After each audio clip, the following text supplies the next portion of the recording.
This Amish farmer hasn't started a tractor in 40 years. Here's how he still outworks everyone on the road. But here's what you don't know yet, and this is crucial. He's not slower than mechanized farming. He's built a business model that makes modern homesteaders waste thousands of dollars every single year on the exact opposite approach. Stay with me, because by the end of this video, I'm going to show you the one principle he uses that lets him outproduce neighbors with 10 times the equipment investment, and it will change how you think about your own homestead. If you're new here and you've already felt the sting of paying a contractor $500 to fix something that probably costs $30 in materials, hit subscribe, and I want to hear from you in the comments. Have you ever found yourself spending more money trying to save money on your homestead?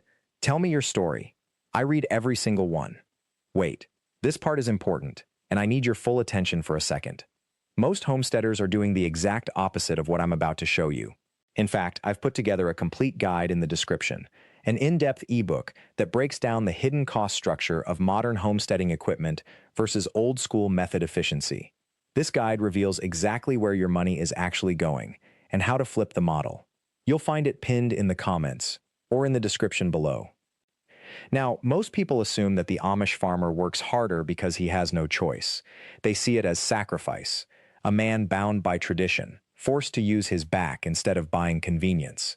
That narrative is comfortable for us because it lets us believe that we've made a rational choice. We've upgraded by using modern equipment. But that's not the real story, and it's costing you money. Here's the counterintuitive part. He outworks everyone on the road, not because he works and more, but because he doesn't waste energy on the wrong things. The modern homesteader buys a tractor, spends 3 months learning the controls, pays for maintenance, fuel, storage, and then uses it twice a month for a task that could be done by hand in half the time with zero cost if he just knew the right technique. The Amish farmer never entered that trap. He solved the problem once, 40 years ago, by choosing the opposite path, and now he's decades ahead in actual productive output. Let me break down exactly what most homesteaders get wrong, because it's the same mistake I see over and over again in comments and messages. Someone will buy a $4.00 hand crank seed planter because they're convinced it will save them time. Then they discover it doesn't fit their specific garden layout, so they buy a second tool, a $2.00 dibber, then a $1.50 spacing guide. Now they've invested $7.50 first in equipment to do a job that takes 45 minutes by hand, with nothing but a wooden stick and a decent understanding of spacing patterns. The farmer, meanwhile, has 3 tools. A hoe, genuinely one of the oldest designs on Earth, and it still does the job perfectly. A rake, a shovel. That's his seed planting operation. Cost, $35 total, bought maybe 15 years ago. Time investment to learn them. 1 afternoon with his grandfather at age 8. Return on investment, immeasurable. But this isn't actually about tools at all. This is about system design. The modern homesteader optimizes for convenience. The Amish farmer optimizes for profitability. These are opposite goals, and they produce opposite results. When you optimize for convenience, you're willing to spend money to save time, because you value your leisure. When you optimize for profitability, you're willing to invest time to save money, because you value your capital. The farmer hasn't started a tractor in 40 years, not because he can't, but because he designed his entire operation around the principle that the cheapest input is your own attention and physical presence. And here's where most people miss the actual teaching. It's not about rejecting technology. It's about ruthlessly refusing unnecessary technology. The farmer uses a hammer. A hammer is technology. He uses rope knots. That's a system, a technology. He might use a wheelbarrow, very much a tool, but he stops adding to his arsenal the moment the tool stops solving a specific, measurable problem. The average American homesteader spends $3,000 per year on equipment, repairs, and replacement parts that sit in a garage 90% of the time. The average Amish farmer spends less than $800 per year on maintenance and replacement for equipment that runs 300 days annually. Same land, same work, different economic outcome, and the difference isn't luck, it's a system. So the question isn't, how do I work harder? The question that should actually be keeping you awake is, why am I paying for solutions to problems I created by buying the previous solution? Let me show you exactly how this principle applies to 5 specific homestead projects, the ones where most people waste the most money. And I'm going to show you the exact cost difference when you do them the way the farmer does versus the way most people assume they have to do them. This is where the real money is saved. End of part 1. Let's start with the first one, fencing. A professional fence contractor will quote you somewhere between $12 and $18 per linear foot for a basic wire and post fence. For a quarter-acre property, let's say 300 linear feet, you're looking at $4,000 to $5,000 just for labor and materials combined. Most people hear that number and either give up on fencing or finance it. The farmer laughs at that price. Here's what he does instead. He sources his own materials. Not from a store, he drives out to farms where barns are being demolished. He talks to the owner. Often, he can haul away old fence posts and rails for free. Sometimes he pays a small amount, $20, $30 total. This wood has already lasted 50, 60, 70 years. It's seasoned harder than anything you can buy new. For the wire, he doesn't buy new either. He salvages used field fencing and wire from equipment graveyards and farm auctions. Yes, some of it might have rust. That's character, and it doesn't affect function. A roll of used fencing that would cost $80 new, he picks it up for $15, sometimes less. The installation is where the real difference appears. He doesn't rent a power auger. He uses a simple, hand-operated post-hole digger. Yes, it takes longer. A quarter-acre fence might take him 3 days of work instead of 1 day with machinery. But here's the thing. He doesn't experience those 3 days the way you're imagining them. He works in rhythm. He takes breaks. He doesn't destroy his body or his schedule because he's not racing against an hourly clock. His actual cost for 300 linear feet of fence? Materials, maybe $250. His time, $0 because it's his land and his rhythm. Compare that to $5,000 from a contractor, he's saved $4,850. And his fence will last another 60 years because the materials are already proven. Now, before we continue, keep this in mind for a second. There's a difference between learning a principle and actually implementing it on your property. The mechanics change depending on your soil, your climate, your existing materials, and what you're trying to contain or protect. That's exactly why the complete in-depth guide on budget homestead projects, the one that breaks down every major repair and build from the foundation up, includes detailed sections on adapting these principles to your specific situation. You'll find that guide linked in the description and in the pinned comment. It covers everything from site assessment to material sourcing to troubleshooting. It's a paid resource, and it's worth every penny if you're serious about building this way. The second project where people burn money is on raised garden beds. A store-bought elevated garden bed kit, the kind you assemble from a flat pack, costs anywhere from $80 to $300 depending on size. Most people buy 3 or 4 of them, thinking they're making a good investment in their garden's future. By the time they've set up 5 beds, they've spent $500 to $1,500. The farmer's version costs him almost nothing. He sources rough-cut lumber from a local sawmill, the kind of place where they mill logs and sell seconds cheaply. Lumber that isn't perfect enough for construction work, but is absolutely fine for a garden bed, costs $5 to $10 per board. He assembles it with nails, not screws, just good, simple nails. Corner braces are made from scrap wood he already has. The whole bed, built and filled with soil from his compost pile? $20, maybe $30 if he buys soil instead of making it. And here's what people don't factor into the store-bought equation: replacement. Those garden beds, especially the cheaper ones, last maybe 4 to 5 years before the wood starts to rot and weaken. The farmer's beds last 10 to 15 years. When one finally does need replacing, he's already saved money on the initial build, so buying new materials for a replacement is still cheaper than someone's second purchase of store beds. The third category is tool storage and workshop organization. People spend hundreds on plastic shelving units, pegboards, tool cabinets, and wall systems. They buy them at home improvement stores, assemble them in their garage, and within 2 years they're stuffed with junk, wobbling, and gathering dust.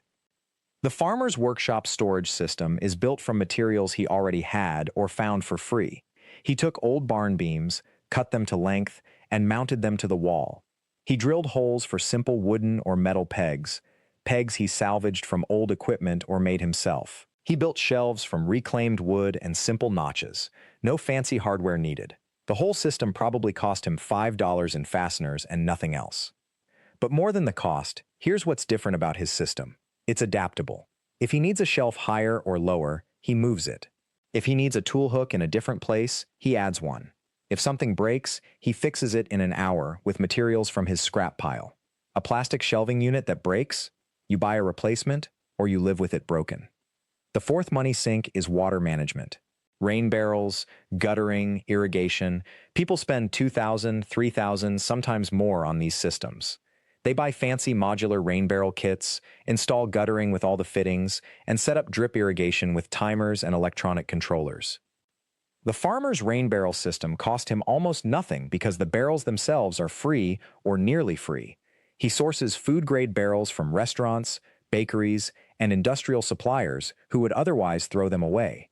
A barrel that holds 55 gallons is worth maybe $200 new. He gets them for $5 or free. He cleans them, sets them on a simple platform made from concrete blocks and reclaimed wood, and connects them with PVC pipe he finds at salvage yards. His irrigation system is even simpler. Instead of expensive drip lines and controllers, he uses soaker hoses, the same ones you can buy at any hardware store for $15, positioned strategically through his garden beds. He turns them on manually or uses a simple mechanical timer that costs $10. No electricity, no programming, no apps. Cost comparison. A professional water management system on a small homestead runs $1,500 to $3,000. His system costs him maybe $100 in PVC fittings and hoses, and the barrels are free or salvage.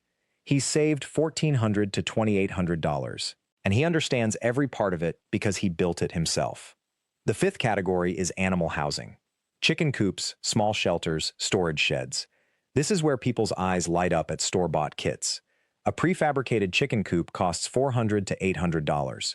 A DIY kit from a hardware store runs $200 to $400. Most people assume that's the baseline cost of having animals on their property. The farmer built his chicken coop from materials he had on hand and pieces he salvaged. The frame is old barn wood. The roof is salvaged tin roofing from a demolished structure.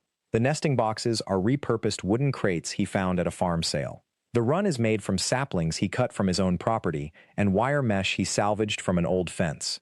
His total material cost was maybe $40, and that was generous. The coop has lasted 8 years so far.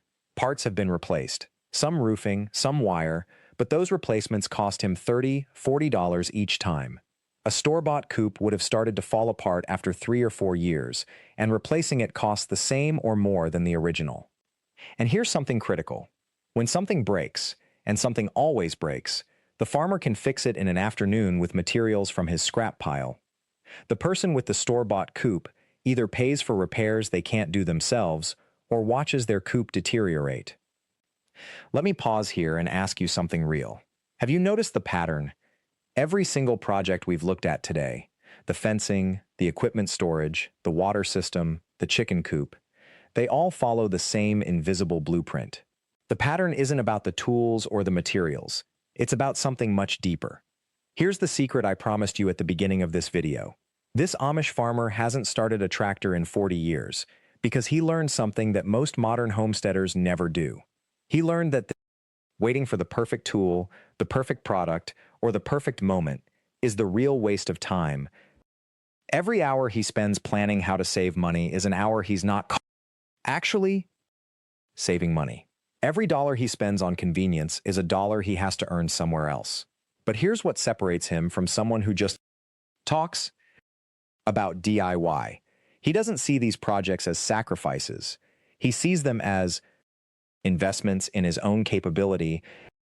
When he fixes his fence, he's not just fixing fence, he's proving to himself that he can solve problems with what's available. When he builds storage for his tools, he's not just organizing, he's saying, I built this system, I understand it, I can improve it next year. That's the real advantage. Not the money saved, though that's real. Not the time saved, though that matters too. It's the independence that comes from knowing you can build, repair, and improve your own world without calling someone else. And here's what happens over time.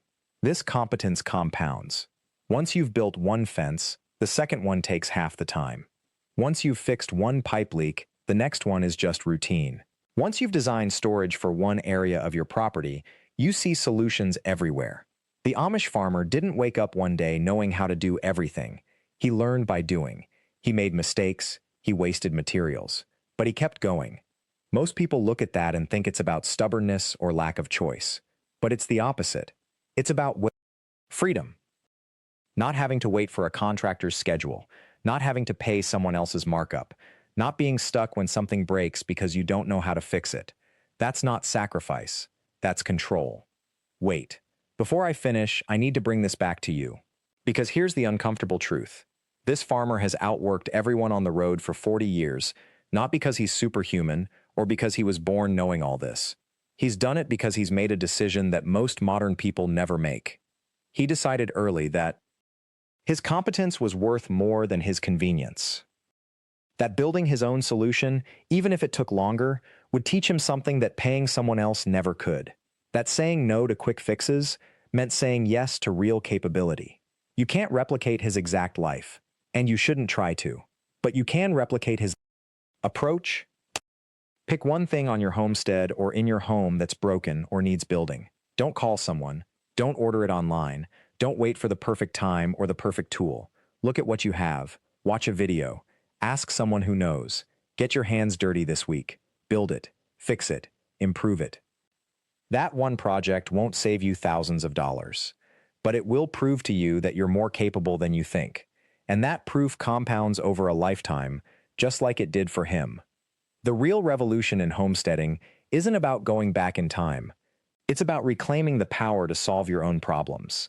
That farmer hasn't started a tractor in 40 years because he never needed to outsource his capability. And the beautiful part? Neither do you. Thanks so much for watching all the way to the end. If this resonated with you, if you're ready to stop waiting for someone else to fix your world, hit that subscribe button, leave a comment below telling me what project you're going to tackle this week, and make sure you turn on notifications so you never miss another video. I'm here every week with more ways to build, fix, and improve your homestead spending almost nothing. I'll see you next time. End of script, part 3 of 3.